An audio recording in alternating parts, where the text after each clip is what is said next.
Robbing kim? Robbim Alloh. Dining qaysi? Dinim Islom. Payg'ambaring kim? Payg'ambarim Muhammad sallallohu alayhi vasallam. Kitobing qaysi? Kitobim Qur'oni Karim. Tilaging nima? Tilagim iymon. Qiblang qaysi? Qiblam Kabatulloh. Millating qaysi? Ibrohim Halilulloh millatidanman. Kimning mazhabidansan? Imom Azam Abu Hanifa mazhabi. Do'stlaring kim? Do'stlarim chahor yorlar. Ular kimlar? Abu Bakr Siddiq, Hazrati Umar, Hazrati Usmon, Hazrati Alidir. Qachondan beri musulmonsan? Al-Misoqdan beri. Al-Misoq nima?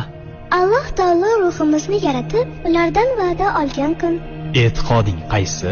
Ahli sunna val jamoa e'tiqodi. Kimni yaxshi ko'rasan? Alloh taoloni. Undan keyinchi? Payg'ambarimiz Muhammad alayhissalomni. Undan keyinchi?